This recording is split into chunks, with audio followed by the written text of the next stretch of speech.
As I'm shooting this message today, we're getting ready for the last week of 2020. So it's the end of the year. That means it's the end of this calendar. Maybe you're not sad to see the end of 2020 come. You may have missed a couple of family trips, playing on a sports team, coming to Sunday school, seeing your friends how you want to. You know, years aren't the only things that end. The end of this book.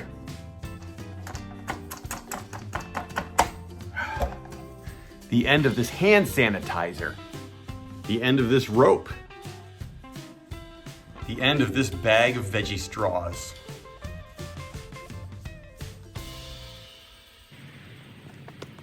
The end of this sidewalk. The end of this movie.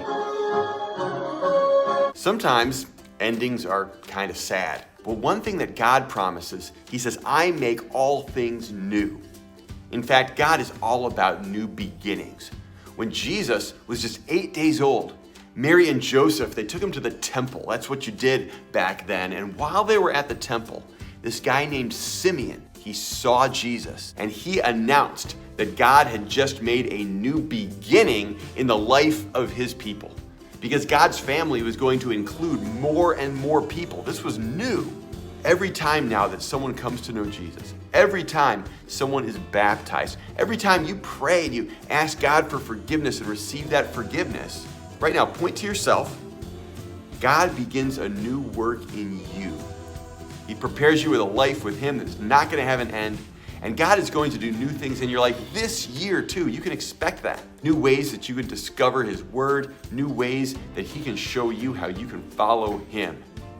So right now, let's do this. Wherever you are and whoever you're with, turn to the person next to you and say, happy end to the old year.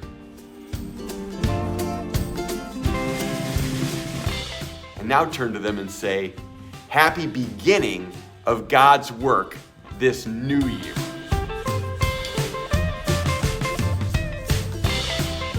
It's God's promise. He who began a good work in you is faithful to complete it. That's God's message to us for the end of this year, and that is the end of this Kids Message.